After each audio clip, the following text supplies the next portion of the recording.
Hello everyone, I hope you've had a good week for what's been a very significant and meaningful week, of course, for all of us, with Yom HaZikaron and Yom Ha'atzmaut, and depending on exactly when you're watching this, I hope that you either will join us or have joined us for our Yom HaZikaron and Yom Ha'atzmaut events.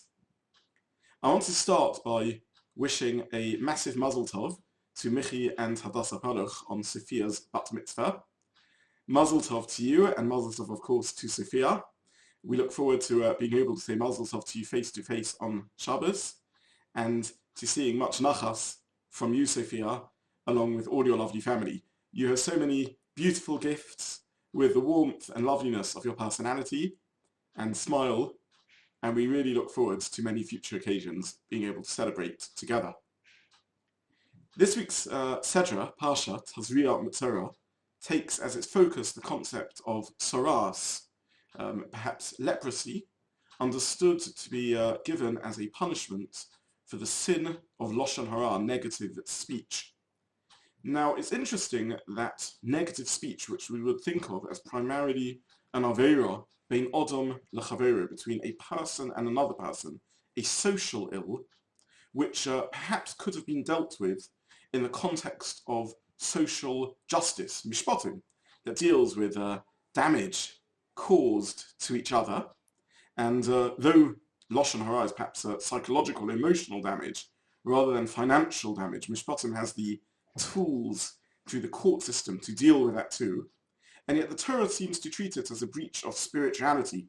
It doesn't appear in mishpatim, the Sedra that deals with justice and laws of relationships, but rather in the book of Vayikra, given a ritual atonement process, not compensation, but carbon sacrifice, almost as if this is somehow a sin in Odom L'Mokim, in our relationship to sanctity and Kedusha and holiness and Hashem, rather than a sin between human beings. Indeed, the person appointed to address it is not the judge, but the Kohen, dealt with as a issue of Tumah and Tara, ritual impurity and purity, sent away and then having to perform a service in the Beis HaMikdash, in the temple, right in the middle of the section of the Torah that deals with that, rather than the part of the Torah that deals with interpersonal relationships.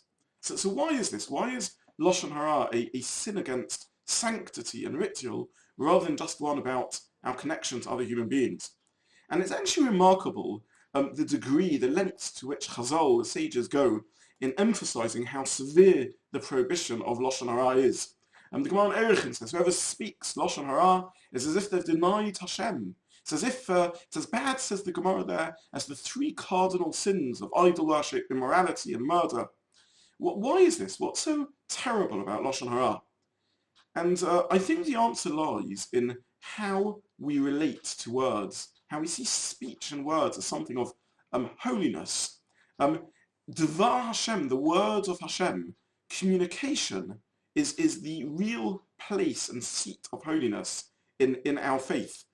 Between us and HaKadosh Baruch Hu, between us and Hashem, words are used. Between Hashem and the world, in the creation of the world, Vayomer Elokim, God spoke, Yi'er, let there be light, Vayi'er, and there was light. Words are about relationship and connection between each other and also between us and the spiritual world. Indeed, in the very creation of a human being, Vayitza Hashem Elokim es Adam, right at the birth of the universe, the Torah describes the creation of humanity. Man was created, Ofa min Adama, we were dust from earth, but then Vayipach ba'apav, Hashem breathed into us, Nishmat Chayim, a living soul. Translates the Targum Unclus in a very famous translation, that what did Hashem breathe into us to make us a living soul? Nefesh Memala. We became a living soul. Nefesh Chaya. When did we become a living soul? When we became Nefesh Memala, a speaking being. It's when we speak, when we human beings became able to speak, that we could enter into a world of thought and ultimately spirituality. And the story of Sefer Bereshis really is a story of a breakdown of communication. The chomos, the violence of the Mabul, of the flood era, the confusion of language that took place in the Tower of Bovel.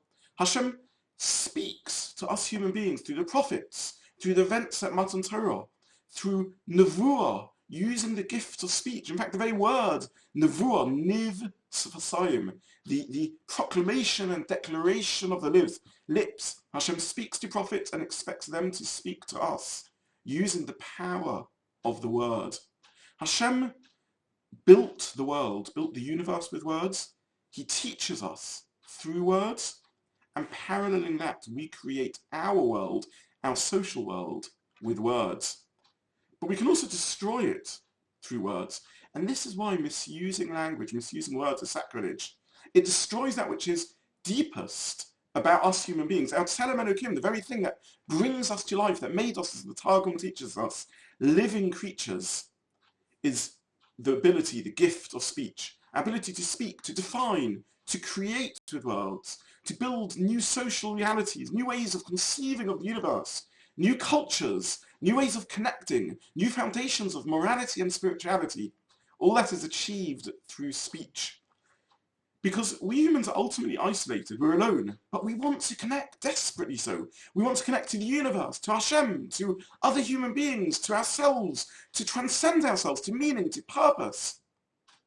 And we can only do so through speech. We have a rich inner life, minds that span infinity, that can explore the length and breadth of time and space of the universe, that can convey and conceive of infinite meaning and purpose.